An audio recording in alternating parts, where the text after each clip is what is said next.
Assalamualaikum warahmatullahi wabarakatuh. Saya Rina Sinaga dengan NIM 17334018 akan menjelaskan diagnostik klinik tentang gagal ginjal kronik. Definisinya adalah ketidaknormalan struktur atau fungsi ginjal. Penandanya meliputi albuminuria atau AER lebih besar sama dengan 30 mg per 24 jam, ACR-nya lebih besar sama dengan 30 mg per gram, adanya sedimen urin, abnormalitas elektrolit yang disebabkan oleh penyakit tubular, dan riwayat transplantasi ginjal. Penurunan nilai GFR, glomerular filtration rate, hingga kurang dari 60 mili per menit per 1,73 meter persegi.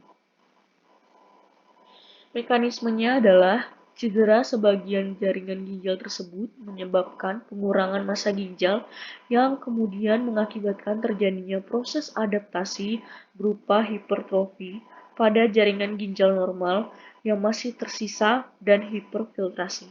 Namun, proses adaptasi tersebut hanya berlangsung sementara, kemudian akan berubah menjadi suatu proses maladaptasi berupa sklerosis nefron yang masih tersisa.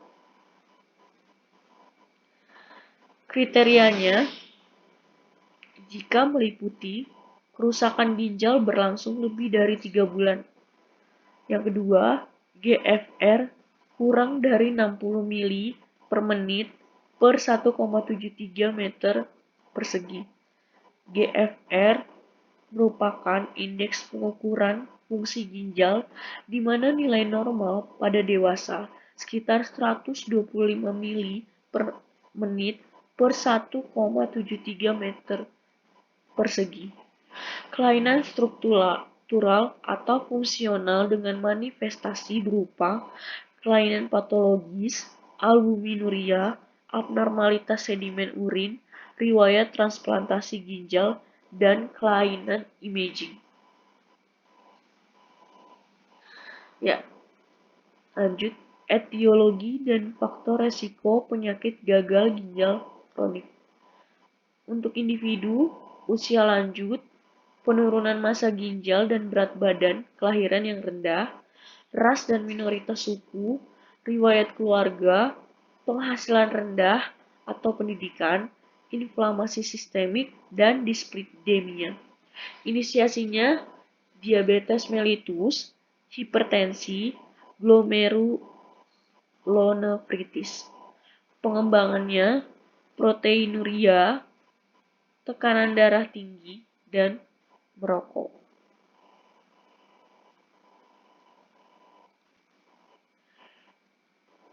Ini ada tabelnya. Tabel kategori laju filtrasi glomerulus atau LFG pada penyakit ginjal kronik. Ya, ini ada stadiumnya, stadium 1, 2, 3A, 3B, 4, dan 5. Penjelasannya adalah jika stadium 1, kerusakan ginjal dengan GFR normal atau meningkat, GFR-nya itu lebih besar dari 90. Stadium 2, kerusakan ginjal dengan penurunan ringan, GFR-nya 60-89. 3A, kerusakan ginjal dengan penurunan GFR ringan sampai sedang. GFR-nya itu 45-59. 3B, kerusakan ginjal dengan penurunan GFR sedang hingga berat. GFR-nya adalah 30-44. Stadium 4 itu kerusakan ginjal dengan penurunan berat GFR. GFR-nya itu nilainya 15-29. Dan stadium akhir yaitu stadium 5 bahwa dia sudah terkena gagal ginjal, itu GFR-nya kurang dari 15. Di sini ada tabel lagi klasifikasi PGK berdasarkan albuminuria. Kategorinya ada kategori 1, 2, dan 3. Ada AER-nya dan ACR-nya, albumin excretion rate, dan albumin creatine ratio. Kategori 1, AER-nya itu kurang dari 30, ACR-nya itu kurang dari 3, kurang dari 3-nya itu miligram per milimol, tapi kalau miligram per gram itu kurang dari 30. Kategori 1 itu berarti albuminurianya itu normal atau meningkat. Kategori 2, jika AER-nya itu 30 sampai 300, ACR-nya itu 3 sampai 30 mg per mol atau 30 sampai 300 mg per gram, itu adalah albuminuria peningkatan sedang. Sedangkan kategori 3 dengan AER lebih besar dari 300 dan ACR-nya itu lebih besar dari 30 mg per mol atau lebih besar dari 300 mg per gram, itu albuminurianya itu peningkatan berat. Ya, kita masuk ke diagnosis. Diagnosis penyakit gagal ginjal kronik. Gambaran klinik pada pasien dengan gagal ginjal kronik sesuai dengan penyakit yang mendasari seperti diabetes mellitus. Gambaran laboratoriumnya itu penurunan fungsi ginjal berupa peningkatan kadar kreatinin serum dan ureum, penurunan LFG yang dihitung menggunakan rumus Cockcroft-Gault. Gambaran radiologinya itu foto polos, abdomen, tampak batu radio opak. Biopsi dan pemeriksaan histopatologi ginjal. Biopsi dan pemeriksaan histopatologi ginjal dilakukan pada pasien dengan ukuran ginjal yang mendekati normal, di mana diagnosis secara non-invasif tidak bisa ditegakkan. Pemeriksaan histopatologi bertujuan mengetahui etiologi, penetapan terapi, prognosis, dan mengevaluasi hasil terapi yang diberikan. Penata laksanaan terapi penyakit gagal ginjal kronik.